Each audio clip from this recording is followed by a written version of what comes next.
Good morning children. स्वागत है आपको यादव क्लासेस में।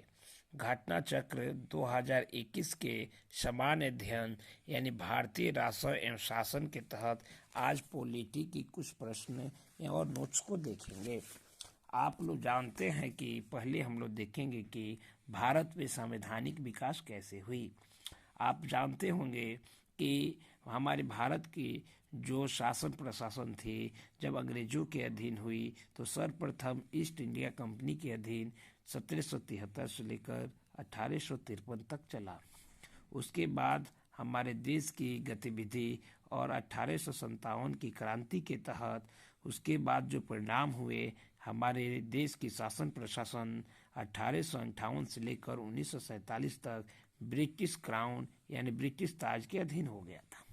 इसी के तहत हम जानेंगे कि कंपनी के शासन हेतु पारित कुछ अधिनियम है, कुछ तथ्य है, उनको हम जानेंगे। देखेंगे कि कंपनी के शासन हेतु पारित अधिनियम, जैसे आप लोग जानते हैं कि ब्रिटिश संसद में के 1773 के रेगुलेटिंग एक्ट के द्वारा बंगाल के गवर्नर जनरल को बंगाल का गवर्नर जनरल बना दिया गया। और इसका कथन ये हुआ कि पहले हमारे यहाँ 3 गवर्नर हुआ करते थे, एक मद्रास, दूसरा बम्बई, तीसरा बंगाल। और जब 1773 के रेगुलेटिंग एक्ट पारित हुआ तो मद्रास और बम्बई का जो गवर्नर था उसको भी बंगाल के गवर्नर के अधीन कर दिया गया और इसे बंगाल के गवर्नर जनरल कहा गया। यही नहीं, इसकी सहायता के लिए 4 सदस्यीय कार्यकारिणी परिषद का भी गठन किया गया, जिसका कार्यकाल 5 वर्ष रखा गया। इस एक्ट के अनुसार वारेन हेस्टिंग्स बंगाल के प्रथम गवर्नर जनरल बने तथा फ्रांसिस कवेरिंग्स, मानसन्स और वारवेल काउंसिल के सदस्य भी नियुक्त हुए।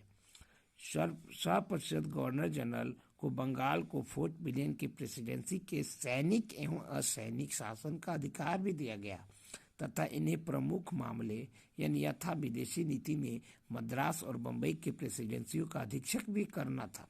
यही नहीं, इसी एक्ट के तहत कलकत्ता में 1774 ईस्वी में एक उच्चतम न्यायालय की स्थापना की गई, जिसके एक मुख्य न्यायाधीश और 3 अन्य न्यायाधीश थे।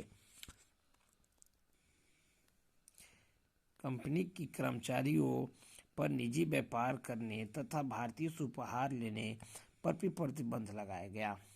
ईस्ट इंडिया एक्ट 1784 द्वारा कंपनी के राजनीतिक और व्यापारिक कार्यों का भी पृथक्करण कर दिया गया। इस एक्ट के निदेशक मंडल को कंपनी के व्यापारिक मामलों के अधीक्षक की अनुमति तो दी गई, परंतु राजनीतिक मामलों के प्रतिबंध के लिए नियंत्रण बोर्ड यानी बोर्ड ऑफ कंट्रोल का भी गठन किया गया। यही नहीं, जब 1886 के अधिनियम के द्वारा गवर्नर जनरल को विशेष परिस्थितियों में अपनी परिषद के निर्णय को निरस्त करके तथा लागू करने का अधिकार प्रदान किया गया। गवर्नर जनरल को प्रधान सेनापति की शक्तियां भी प्रदान। ये दोनों अधिकार सर्वप्रथम लॉर्ड कॉर्नवालिस ने प्राप्त किया।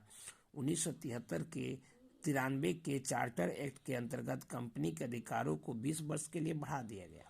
1813 के चार्टर एक्ट के द्वारा पहली बार भारतीयों की शिक्षा पर प्रति वर्ष 1 लाख रुपये खर्च करने का भी उपबंध किया गया। कंपनी के भारतीय व्यापार के एकाधिकार को समाप्त कर दिया गया, यद्यपि चीन के साथ तथा चाय का व्यापार पर उसका एकाधिकार बना रहा। 1833 के चार्टर एक्ट के द्वारा बंगाल के गवर्नर जनरल को संपूर्ण भारत का गवर्नर जनरल बना दिया गया। इस चार्टर एक्ट के द्वारा धारा 87 के अनुसार कोई भी भारतीय केवल धर्म, जन्म स्थान, वंश और वर्ण के आधार पर सरकारी सेवा के लिए अयोग्य नहीं समझा जा सकता है।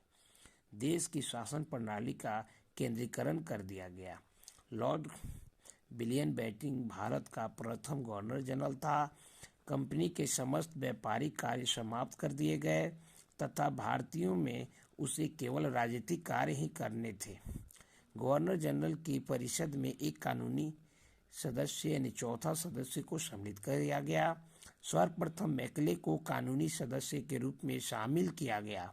इसके तहत कहा जा सकता है कि मैकले को प्रथम कानूनी सदस्य है। इस एक्ट के तहत परिषद गवर्नर जनरल को पूरे भारत के लिए कानून बनाने का अधिकार प्रदान किया गया। इसी एक्ट में नियुक्तियों के लिए योग्यता संबंधित मापदंड अपनाकर भेदभाव को समाप्त किया गया। 1853 के चार्टर एक्ट के द्वारा विधायी शक्तियों को कार्यपालिका शक्तियों से पृथक करने की व्यवस्था की गई। विधि निर्माण हेतु भारतीय यानी केंद्रीय तथा विधान परिषद की स्थापना की गई।